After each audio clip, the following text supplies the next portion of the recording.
Saudara, gempa 6,8 magnitudo memporak-porandakan Maroko. Korban meninggal dunia mencapai ribuan jiwa. Bangunan rusak parah, akses di sejumlah jalan pun terputus, hingga layanan listrik dan komunikasi rusak total. Kedutaan Besar Republik Indonesia untuk Maroko memastikan tak ada WNI yang menjadi korban jiwa dan telah berkoordinasi dengan Perhimpunan Pelajar Indonesia di Maroko untuk tanggap darurat kesiapan antisipasi gempa susulan.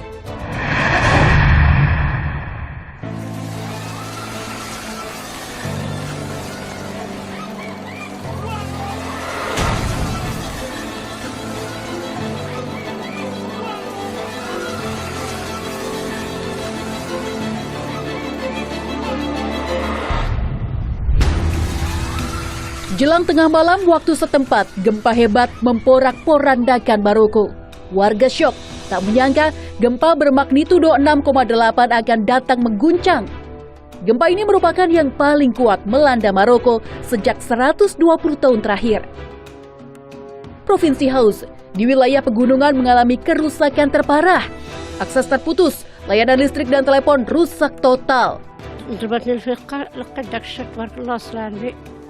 وزعما انه باش نهرب وطاح عليا كان وليت نعست هكا تا جا ولاد الجيران مساكن كيسمعوني كنغوت ودخلوا وجا هاد السيد تا هو الله يخليهم صحيحتهم وجاو الدراري كيجبدوا داك الشيء كلشي تحيدوا كلشي داك التراب اللي عليا خرجوني وجابوني عند هاد الناس.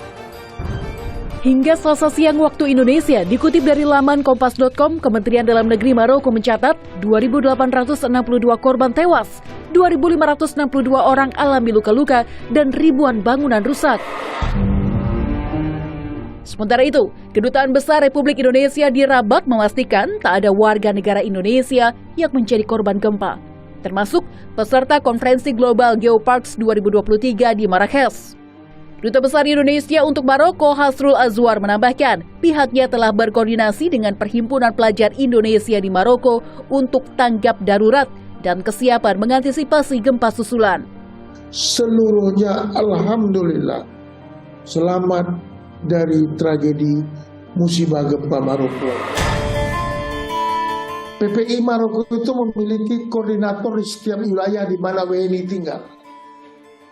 Dan mereka paling cepat bergerak dan kemudian melaporkan sesuatu kepada kami apabila ada WNI yang mendapat kesulitan.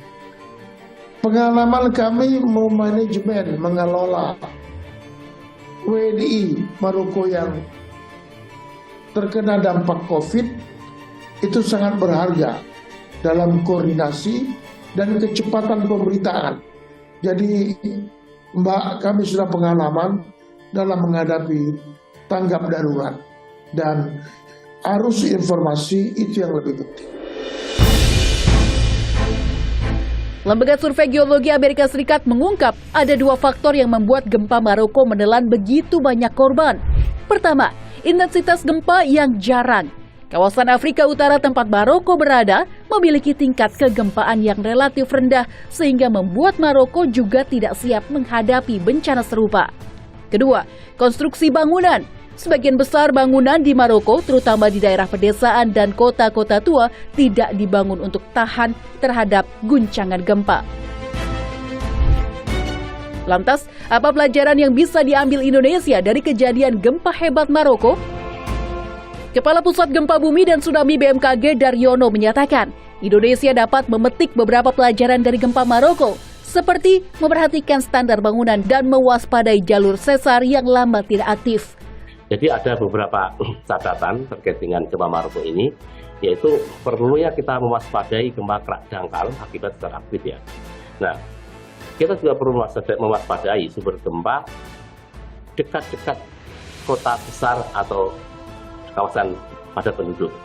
Kemudian juga perlunya mewaspadai bangunan tua di jalur sesar aktif ya. Ini kalau bangunan tua perlu diperkuat dengan retrofitting. Selain ketahanan bangunan, respons terhadap gempa juga menjadi faktor penting penentu keselamatan. Karena itu, masyarakat diimbau untuk tidak panik dan lari, melainkan berlindung di bawah kursi atau meja kokoh. Jadi kalau gempa sedang mengguncang kuat dengan dahsyat ya. Kita itu kan sulit berjalan, apalagi berlari ya, sehingga kita merangkak. Nah, pada kondisi itu kita sebaiknya jangan memaksakan untuk lari keluar rumah. Karena sangat sulit, sangat berbahaya, karena rumah tiba-tiba bisa roboh. Yang paling tepatnya dianjurkan adalah bagaimana agar kita segera berlindung di ruangan tersebut, mencari tempat yang bisa melindungi kita, apakah itu sebuah meja, sebuah kursi.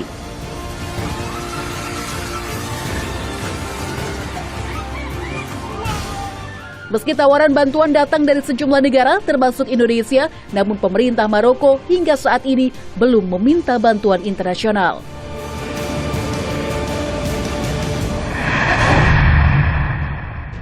Saudara, informasi tadi sekaligus menutup perjumpaan kita. Tetap pantau terus informasi pemilu 2024 hanya di Kompas TV Independen Terpercaya. Kami akhiri laporan khusus hari ini. Saya Gracia Ador, pamit undur diri.